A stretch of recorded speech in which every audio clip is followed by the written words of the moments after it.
Hey! Tambala na! At eto na sila, ang nag-iisang masugid na tagahanga ni Nicole Yala. Chris Chuper! Kasama ang nag-iisang die-hard fan ni Chris Chuper, Nicole Yala!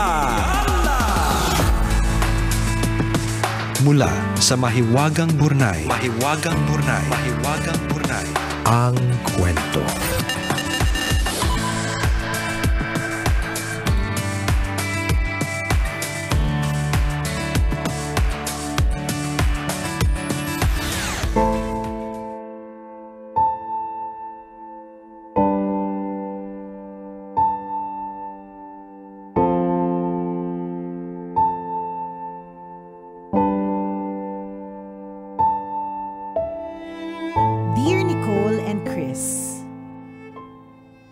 Itago niyo na lang po ako sa pangalang Luna, tambalanista since 2008. Elementary pa lang po ako, listener niyo na ako.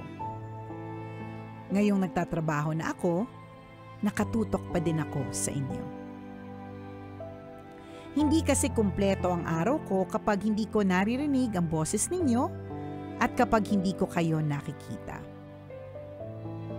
Sumulat po ako dahil gusto kong magising sa katotohanan. Barkada ko si Junjun since college pero hindi kami close. These last few years, naging kalakaran sa barkada ang taunang lakad. Minsan swimming, kung hindi naman videoke o kahit simpleng inuman at kwentuhan lang. Last month, nag-set siya ng swimming. Hindi lang yun. Personal niya akong tinanong kung makakasama ba ako. Nag-offer pa na kung late daw makakauwi, ihahatid niya ako. The day before the swimming, nag-chat ako kay Junjun dahil hindi ko alam yung venue. He offered me a ride. On the way, sinamahan ko siya mag-grocery ng mga kakainan at iinumin sa swimming. Nagulat ako kasi I was comfortable. Para bang ang tagal na naming close.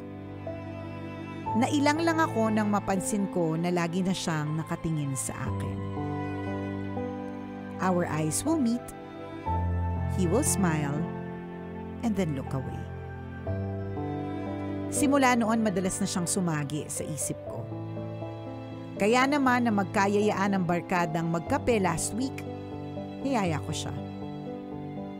He joined us. Magkatabi kami at dahil maliit lang ang table, maraming pagkakataong nagtatama ang mga tuhod at mga kamay namin. Madalas ko din siyang nahuhuling, nakangiti habang nakatingin sa akin. Dahil 9 p.m. na kaming natapos sa kwentuhan, hinatid niya ako pauwi. Tambalan from then on, I fell for him na. Naririnig ko yung boses niya. Naka-seatbelt ka ba? Ihahatid na kita. Inaantok ka na, matulog ka na huy. Anong gusto mo? Okay ka lang. Ito pa yung malupit. Kahit saan ako tumingin, mukha niya yung nakikita ko. Tambalan, may gusto kaya siya sa akin? Tanungin ko ba siya para malaman ko? O tingin niyo ba ilusyon ko lang ang lahat? Hanggang dito na lang po at hihintayin ko ang inyong payo. Ang inyong tambalanista, Luna.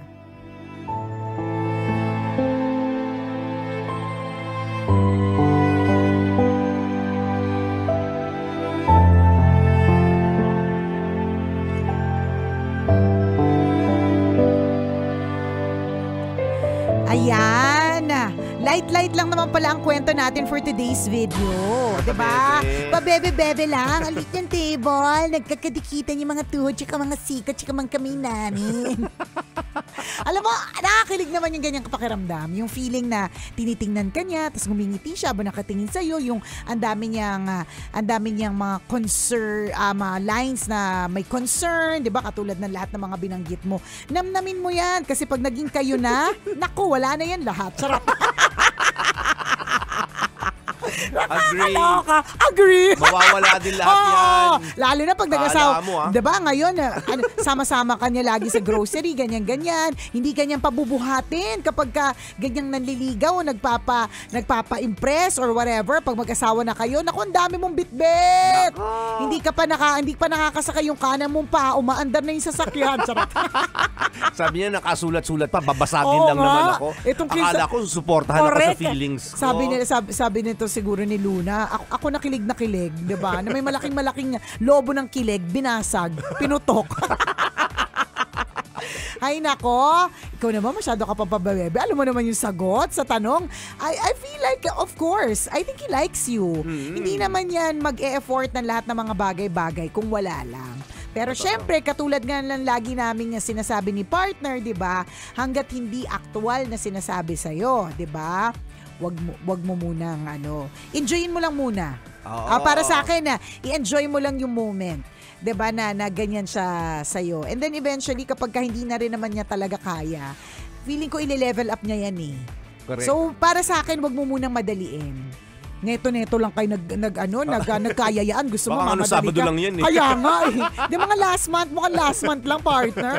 Mga ganun lang. Ito tayo na nabubuhay ngayon sa mundo ng instant eh. Palibasa instant ang lahat, di ba? Gusto minamadali. Correct. Ang sa akin, partner, dapat i-enjoy mo lang. Yes, agree. Oo, enjoyin mo lang siya ngayon.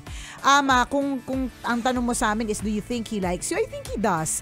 Hindi natin alam kung gaano kalalim, anong level, at anong balak niya. Pero for now, i-enjoy mo lang. Lalong-lalo na kung bagong-bago pa lang Kung mga 3 years ng ganyan na puro pabebe, doon tayo gumawa na ng aksyon. Pero halimbawa mga 2 months ago, 'di ba? Ano para magmadali? Ano gusto mo halikan agad ganun? Parang gusto mo nang simutin yung laway. Parang gusto mo nang tikman agad eh. Ikaw atat na atat ka ha. Atat na atat girl. Alam niyo po mga ito para sa mga kapwa ko mga babae. Magpaligaw po kayo. Ang sarap po sa pakiramdam. Ang sarap po sa pakiramdam na ikaw ay pinupursue. Yung wag kayo nauuna. Oo, wag kang excited. Well, of course, nakaka-excite. Totoo naman yun. Kaya nga, ako ano ba yung sinabi ko, di ba? Atat na atat ka na rin. Gusto mo ng tikman, di ba? True din naman, di ba? True din naman in so many ways. Pero, girl, importantatious, na-i-enjoy mo lang yung moment. Doon sa mga hindi nagpapaligaw, try nyo po magpaligaw. Ang sarap po sa pakiramdam. Masarap siya sa feeling, promise. Ganyan. Ako ang advice ko, wag mo munang naman tayo partner, lagi naman natin tong sinasabi, 'di ba? Na ang mga babae naghahangad ng ekwalidad, 'di ba? Gusto natin pantay ang pagtingin sa lalaki at babae, 'di ba? Kaya dapat okay lang na magsabi ka ng iyong feelings or okay lang na magtanong, walang problema, walang judgment doon. Lagi sinasabi ng tambalan 'yan, pero feeling ko sa sitwasyon ngayon, Luna, feeling ko bago pa, so i-enjoy mo lang. I-level up ng lalaki yan, promise. Totoo I-level up niya yan. Yung di rin siya mapapakali. Oo, yung siya din mismo, tikim na din. Hindi na sapat sa kanya yung mga kiskisa ng tuhod tsaka mga alanganing pwesto ng mga kamay. Sipin niyo yun, siya tikim na tikim, ikaw takam na takam. Oo, correct. Halata ka, girl, pag ikaw yung nag-umpisa.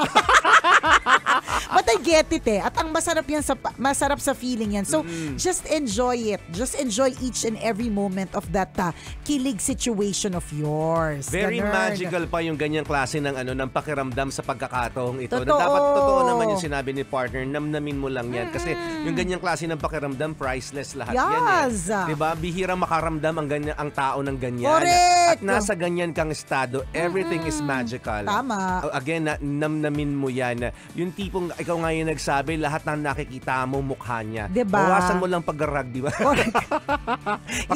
Actually, baka nakita mo mukha niya rin Actually, partner, wag naman bawasan. Itigil, partner. Ano bawasan? Advice si Chuper, bawasan mo pag-rugby. Wag mo itigil. Bawasan mo lang. Bawasan mo kasi ilaan mo sa sapatos na sira. Okay. Idikit mo sa sa figurine na basag. Ayan, ganyan. Okay, mabuti na yung malinaw. Tigilan mo na yung pagbibisyo. Bawasan mo yung pag-rugby. Huwag mo tigilan, bawasan mo lang. Kasi natakot kami. Lahat na nakikita mong mukha ay mukha niya. Diba? Pero hindi naman. Of course, we get you na parang lahat na lang. Tsaka yung, ang sarap sa pakiramdam yung ganyan na nangingiti ka. Yung I'm sure while writing this letter to us, kilig na kilig ka. Ang sarap sa pakiramdam, ang gaan. Ito yung, alam niyo po, ito po ay isang advice. Kapag meron po kayong kaibigan o kakilala, kaopisina na nandyan sa sitwasyon na yan, na katulad nung kay Luna, utangan niyo po. Promise pa, utangin kayo niyan. Always in good mood eh. Good mood yan. Lagi nga masaya. Yan yung yung matipong kahit naguhugas ng pinggan, nakangiti. Ganon. Yan yun. Kahit kinagatan ng aso, nakangiti pa rin. Nakangiti pa rin. Promise. Ilabi, nasa alapakap eh. Kinagat ng aso na may rabies ha. Ganon. Kilig pa rin yan. Masaya yan. Utangan nyo po yan. Operan nyo po yan ng insurance. Yan.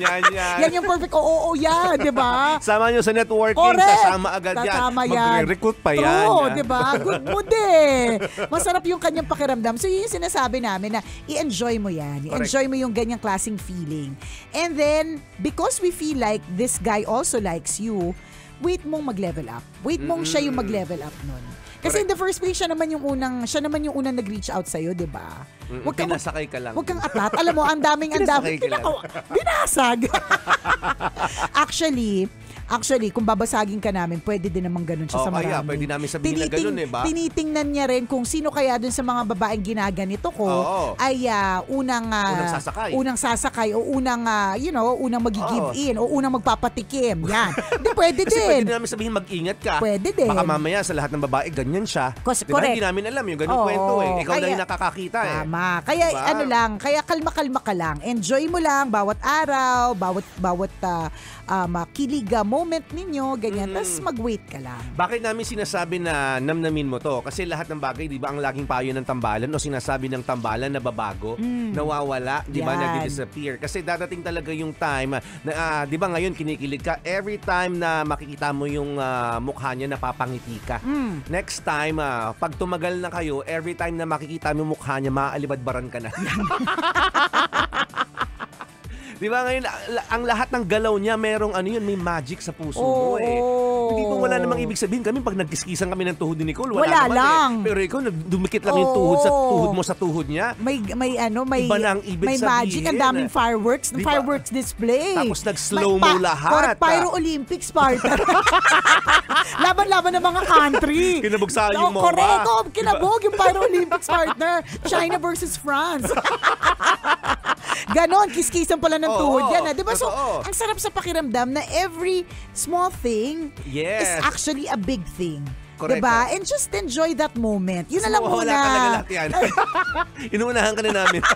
Inuunahan ka namin habang ikaw pa yung bida. Kasi pag naging kayo niyan, tapos syempre, nagkatikiman na, ganyan, yung mga, hindi na yan best foot forward. Nako, sinasabi ko sa'yo. Nako, yung dikitan ng tuhod, literal nagtutuhuran na kayo. Correct, kasi naiirita na. Diba? Ang sikip. Ang sikip.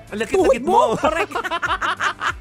Huwag kang dumikit ang init-init. Diba? Nakakainit ang ulo. Pawis-pawis ka pa. Trot. Diba? Namnamin mo habang ang pawis niya ay feeling mo matamis. Diba? Kasi dadating ang panahon, yung pawis niya, maamoy mo talaga may amoy. Diba? So, ang punot dulo, enjoy mo lang. Yes. Enjoy mo lang while he's doing all these things to you. Enjoy mo lang na ang kanyang language of love ay service, or language of love is presence or physical touch or kung ano man, 'di ba? Enjoyin mo 'yan. 'Di ba? At kung halimbawa, yung tipong nililibre ka, nireregaluhan ka, 'di ba? I-enjoy mo lang din. Wag pag ganoon sasamantalahin ko talaga. Correct, ganyan, 'di ba? Ako naman correct, 'di ba? Sasamantalahin. Sige, go, samantalahin mo. Hindi, not in a bad way, ha? Samantalahin mo na ganyan siya sa'yo. Correct. Diba? Kasi pat malilimutan niya rin ang mansari niyo. Bitter ba tayo, partner? Bakit mambasag tayo? Bakit tayo mambasag wagas? Galing na kami sa ganyang klase ng sitwasyon. From kilig, many times. From kilig, tapos biglang real talk na talaga. Totoo. Ganyan. Ang real life, hindi always kilig. Kasi yun naman talaga. True to it, kapag ikaw ay in a relationship na, 'di ba? Hindi na siya puro kilig na lang. Of course, dapat ma-maintain yung kilig. Dapat nandoon pa rin 'yon. Hindi dapat mawawala 'yon, 'di ba? Pero may kasama ng mga away-away, mga Oo. Di pagkakasunduan, petty things, heavy things, kung anik-anik na mga things, di ba? Correct. Worse, magkasakitan pa kayo. Ay, wag naman sana, Oo, di ba? diba? Pero kapag ganyan na ligawan stage, yan, walang masamang tinapay. Diba, isipin mo lahat ng gagawin niya, maganda ang ibig sabihin sa'yo. Diba yung matalsikan ka ng laway, talagang gusto mong ipahid sa mukha mo. Tama, gawing moisturizer, face mask, face shield. Depende kung gaano titigas. Yung laway na yarn. Kasi gusto mo Oo. rin siya eh. Ganon. Diba? Hindi ba't pag ang isang tao natalsikan ka ng laway na hindi mo gusto? Oo, nakakairita, di ba? Bahong-baho ka kahit wala naman talagang amoy. Pupunta ka talaga sa CR, maghihilamos ka Oo, talaga. diri-diri ka. Oo, pero ito. Parang gusto mo mayat-maya natatalsikan. Yan, di ba? Parang ang pangit pakinggan ng mayat-maya natatalsikan, di ba? Parang ganun yung gusto mo mangyari. Oo. Ganun yung nakikita mo sa maraming sitwasyon na magkasama kayo. Nakakailig kasi. So, Totoo. just enjoy it. Ngayon kapag pwede ka rin magbigay ng ultimatum na days. So parang hanggang December. Yan. Kapag hanggang December, kapag hindi pa rin ito nagsasabi kung ano ba talaga kami, magtatanong na ako, 'di ba? Pero remember, kapag ka nagtanong ka, may posibilidad na hindi mo magustuhan yung sagot. Ha? Baka mapahiya ka. Oo, correct. Yung ganun. Baka sabihin sa'yo, ha? Kapatid lang ang turing ko sa'yo. Ganyan ako sa mga kapatid ko. Di ba? Or wala lang sa kanya para sa'yo may fireworks display. Sa kanya wala lang. Oo. O kaya hindi ka pala jojowain, totropahin ka lang. Correct. May ganun din. Yun yung sinasabi namin. Oo. Pwedeng ganun. So, kung hindi ka pa ready, i-let go yung possibility of the answer of yung maaring ang sagot sa iyo, oo, 'di ba? I-enjoy mo na lang muna. Totoo. So ang pwede mong gawin na konkreto is, sige, bigyan ko siyang hanggang December. Total naman in December, malapit na naman na yan. Before we all know it, 'di ba? December na. So ganun, bigyan ko siyang hanggang December. Tapos kung ganun pa rin, tapos parang feeling mo gusto mo pa rin i-level up, doon ka na magtanong. For now, i-enjoy mo lang, no? Correct, Hanggang magbigay na regalo sa Pasko. Oo, alam mo na, sabi nga natin, tanggap lang ng tanggap pagkaganyan. Pero wag mo kalilimutan yung paalala palagi ng tambalan na mag-iingat ka pa rin. Ano yung klase ng pag-iingat? 'Di ba? Baka mamaya hulog na hulog ka sa kanya wala lang pala. Lang, correct. Yun diba? din talaga. Pangalawa, wag kang masyadong mag-a-assume. Baka mamaya in love ka na, siya kaibigan wala lang pala. Totropahin ka pala, hindi ka pala jojowain. Correct. Pangatlo, 'di ba? Wag kang papayag na walang label. Oo, tama. Diba? So baka mamaya puro ganyan lang man kayo ng ganyanan na 'di ba wala naman palang walang label. At ayaw mo namang ganun. Unless gusto mo ng ganun, nirerespeto rin naman natin yung may mga taong ganyan eh. Sige, 'di ba? Correct. Maglawayan tingnan maglawayan. Tama, pero wala tayong label. May ganun ha. Oo, Marami akong kakalalang ganyan, nagpapalaway, 'di ba? Pero walang label. Kahit walang usog nagpapalaway. Oo, di gusto nilalawayan kahit walang label. Tapos kapag tinanong mo, kayo ba? Hindi. O, di ba? May mga ganon na Tapos they're very happy with it. Ganon, di ba? Masaya sila sa ganon. May mga ganon. Pero meron ding hindi. Correct. So, alin ka doon? Doon sa gusto mo yung may label, kilig-kilig or whatever, o alin ka doon? Correct. Basta ingat ka lang din ha. Habang nag-e-enjoy ka, huwag mong kalilimutan na mag-ingat pa rin. Ay nako, ang suggestion ko sa'yo, magparigalo ka na magparigalo. Para kung magkasakitan naman sa bandang dulo, nakinabang ka naman. Ganon. Correct. Sabihin mo, ganito, bilhan mo ko ng yung lahat ng mga sinusuot ni Nicole Yala na alahas ng Mayat de la Rosa. Ganon. Necklace agad, yung pamalakasan. Necklace, ganon. Okay, ito, sing-sing, ganyan. Kasi alam mo, pasasaan pa. Pag naging kayo niyan, hindi ka na masyado makakapili. Ngayon nga, magpapakyut yan sa'yo, tas lahat ng may pa-fireworks display, Pyro Olympics ang nararamdam yun sa isa't isa. Madaling Willing pa yan magbigay, hindi pa yan magdadamot. Correct, tapos yung mga kakainan na restaurant, yung mga gusto mo, yung mga hindi mo pa nakakainan dati, ganun. Sabi niya, nakatulong baka yung pagsulat ko sa tambalan? Eh di bakit alam mo naman, since 2008 nakatutok ka sa amin, alam mo naman siguro na minsan hindi kami nakakatulong, di ba? Dapat pag sumusulat kayo sa amin, alam niyo na may posibilidad na hindi namin kayo matulungan. Ganun yun. Ito naman. O siya, Luna, i-enjoy mo lang yung kakiligan na yan. Muli ako po si Nicole Yala. At ako naman si Cambio King Chris Chuper. Na nagpapaalala, walang matatag na relasyon sa malanding na determinasyon. Yun!